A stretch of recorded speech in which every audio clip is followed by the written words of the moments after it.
Government की तरफ से कोई शौचालय नहीं है। तो लोग फिर कैसे करते हैं? बाहर जाते हैं, मैदान में जाते हैं, कुछ लोग घर में बना लेते हैं। जी सर, और लेडीज लोग जगह? लेडीज लोग मजबूरी है ना सर, हम क्या कर सकते हैं।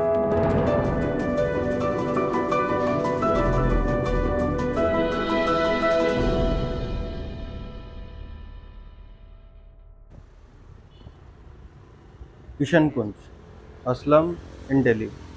लक्ष्मी नगर के पास पड़ने वाला यह स्लम रोज़ हज़ारों लोगों की नज़रों में आकर भी अनजान रह जाता है।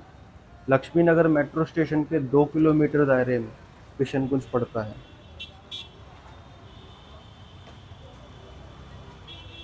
सीमापुरी, पत्राचार, ऑटरम लेन, ललिता पार्क और उस्मानपुर स्लम टूर के बाद आज मैं आपको किशन कुंज स्लम टूर दूंगा।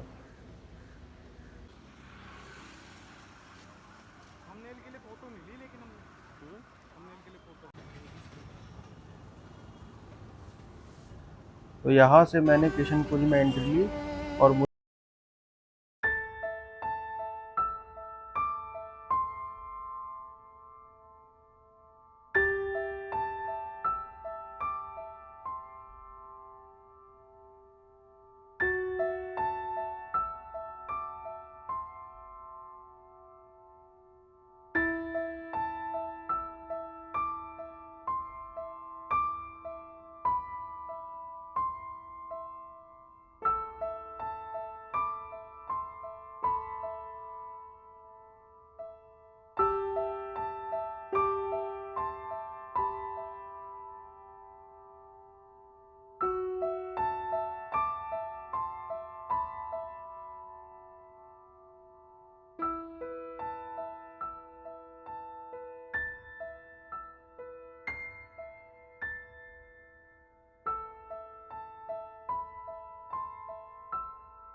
क्या नाम है सर आपका? बैजनाथ यादव। तो आप यहाँ पर कब से रह रहे हैं यादव जी? 1998 से रह रहे हैं। 1998। उससे पहले कहाँ रहते थे? बिहार घर। अच्छा, ज्यादातर लोग बिहार से क्यों हैं यहाँ पर? सबसे मेन चीज है कि वहाँ पे रोजगार नहीं है। अच्छा, बिहार में रोजगार की कमी है, इसलिए दिल्ली में महानगरों में आ जाना पड़ता है। ठीक है, आप 98 में जब आप यहाँ पर आए तो बीवी बच्चों के साथ आए या अकेले आए? अकेले ही आए थे और अकेले रह रहे हैं। 1998 से आप अकेले रह रहे हो। अच्छा, आप काम क्या करते हो, पैसा कैसे कमाते हो आप? ऑटो चलाते हैं। अच्छा, ऑटो है आपका। ठीक है, आपका खुद का है या किराया? बैजनाथ खुद का यादव है। जैसे लोगों की हालतों को देख तो सर कितनी कमाई हो जाती है एक दिन, एक महीने में? परिस्थितियों को समझ महीने में 15 हजार के आसपास। अच्छा, उसमें फिर घर कितना बेचते हो सर? 10 हजार के आसपास घर भेज देता हूँ। 5,000 रुपए में आप अपने अकेला खर्चा चलाते हो पूरे महीने? चला लेते हो। हाँ। अच्छा, तो फिर तो सेव तो कर नहीं पाते होगे, बचता तो होगा नहीं। और जो दो घर भेजते हैं वो इसी में बीवी बच्चे का लालन पालन करते हैं, बच्चे सबका पढ़ाई लिखाई होता है। वेजेस हो गया, मतलब जितना कमा रहे उतना लग जा रहा है, बच कुछ नहीं पा रहा है।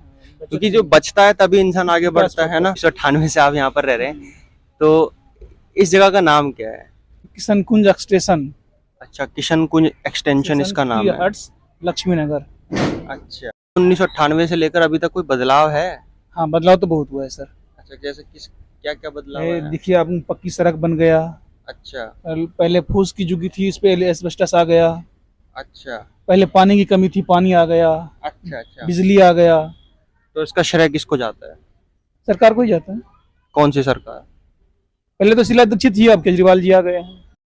तो यहाँ समस्याएं आपको क्या फेस करनी पड़ती है जो आप सोचते हो कि इसे बेहतर होनी चाहिए? जो थोड़ी बहुत गंदगी की समस्या है और वही कैमरा लगना जरूरी है, और पानी की प्रॉब्लम है कि पानी टाइम से आता नहीं है। चोरी चकारी होती है, इसलिए सीसीटीवी अगर लग जाए तो यहाँ पर, क्योंकि हर झुग्गियों में हम देख रहे हैं कि आजकल कैमरा भी लगा रही है सरकार। कितने घंटे काम करते हो आप?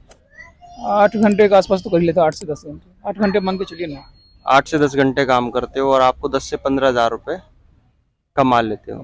लाइफ में आगे बढ़ने के कुछ आसार नजर आते हैं आपको? अब इसी में जब ऐसे बच्चे बच्चे का पढ़ाई लिखाई चल रहा है, जी। वो पढ़ाई लिखाई बंद हो जाएगा तो कुछ बचना शुरू हो जाएगा। अच्छा, पढ़ाई लिखाई क्यों बंद होगी? पढ़ाई लिखाई तो एक चलता रहने वाला प्रोसेस है। उतना तो हम क्षमता है ही नहीं कि हम आगे की पढ़ाई के बारे में सोचें। जितना हमारी कमाई है उसी के हिसाब से तो बच्चे को मेंटेनेंस कर पाएंगे। चाहे कि शिक्षा होना जरूरी है। शिक्षा, शिक्षा, अगर शिक्षा आज शायद आपके पास रहती तो आप लाइफ में बेटर कर रहे होते। हाँ, और यदि हम शिक्षित होते तो कुछ और नया कर पाते।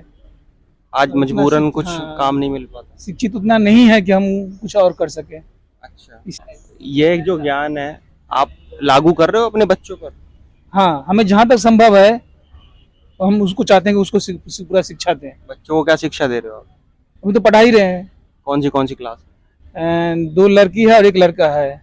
एक लड़का 10वीं में पढ़ता है, लड़की 9वीं में पढ़ती है, और एक छोटी वाली लड़की है जो 7वीं क्लास में पढ़ती है।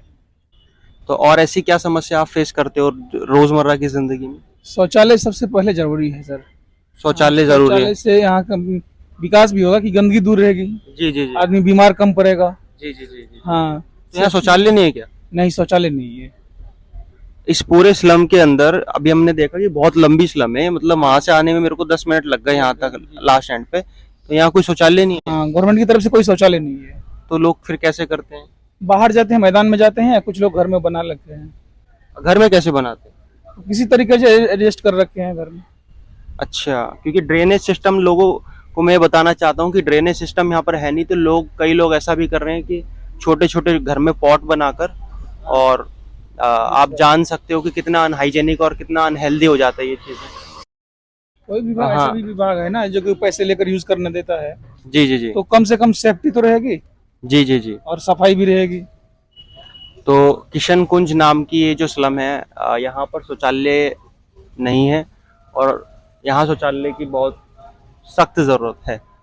शौचालय के ना होने से क्या प्रॉब्लम फेस करते हैं? मतलब जैसे अगर मान लो सुबह सुबह जाना है किसी को। हाँ, सुबह शौचालय नहीं है तो मैदान में जाना हो तो जानवर का भी काटने का, जैसे सर्प वगैरह हो गया, जी जी जी। खतरा रहता है। अच्छा। और गंदगी से बीमारी का भी खतरा है। जी सर, और लेडीज लोग जगह लेडीज लोग मजबूरी है ना सर, हम लोग क्या कर सकते हैं जब जो जी उपलब्ध नहीं है। मजबूरी में लेडीज लोगों को भी मैदान में यहाँ पर शौचालय जाना पड़ता है। तो सोच सकते हैं कि ये कितनी शर्मनाक बात हो सकती है हमारी सोसाइटी के लिए। मोदी जी कहते हैं कि भाई शौचालय, हर घर में शौचालय होना चाहिए। लेकिन राजधानी की हाल है, तो राजधानी ही है ना। हाँ, लेकिन राजधानी में हम लोग खुले मैदान में जाने को मजबूर हैं। अपॉर्चुनिटी की कमी है। तो हम आशा करते हैं कि यहाँ पर एक शौचालय जल्द से जल्द कॉमन टॉयलेट बने, सो दैट यहाँ के लोगों की परेशानी का थोड़ा सा तो हल निकल सके।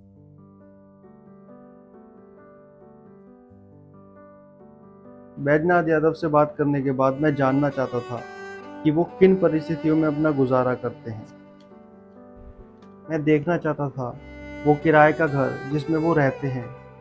उनसे इजाज़त लेने के बाद मैं उनके घर के अंदर गया और देखा कि उनका घर अंदर से कैसा दिखाई पड़ता है।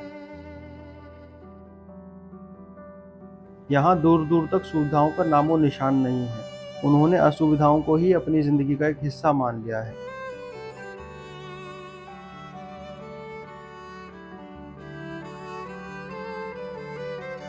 इस अंधेरे भरे घर में बैजनाथ यादव जी के साथ एक और रिक्शा चालक रहते हैं। इस घर को अंदर से देखने के बाद आप अंदाज़ा लगा ही सकते होंगे, कोई भी मौसम ऐसा नहीं होगा जिसमें इस घर में रहना आसान हो, चाहे गर्मी, चाहे सर्दी या चाहे बारिश।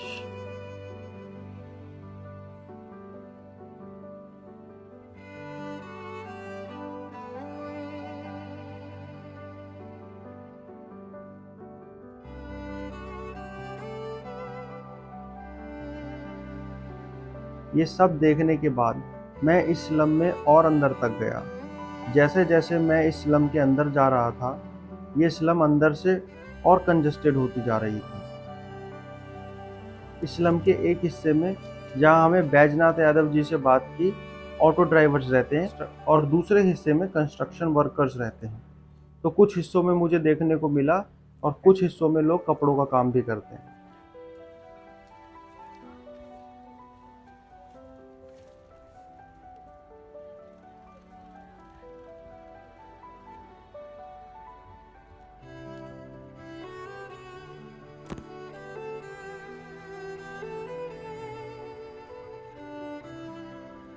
बैजनाथ यादव जी के साथ जो व्यक्ति उनके रूम में रहता है, वहाँ एक ठीक ठाक पंखा, एक कूलर, एक फ्रिज, ये जो बेसिक चीज़ें जिनके बिना जीने की हम कल्पना भी नहीं कर सकते, ये इन सुविधाओं के बिना अपना जीवन व्यतीत करते हैं।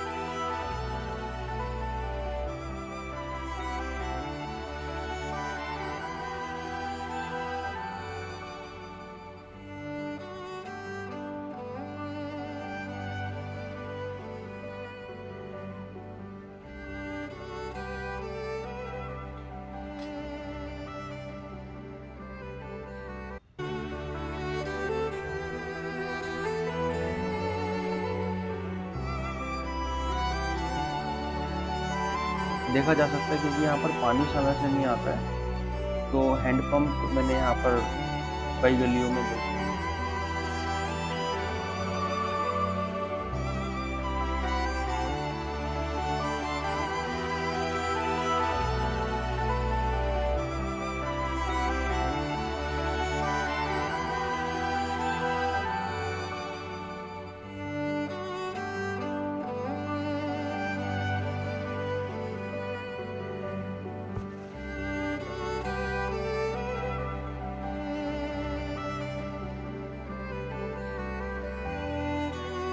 ये किशनकुंज स्लम का पहला भाग है। इस स्लम में इतना कुछ है कि एक वीडियो में कवर नहीं किया जा सकता।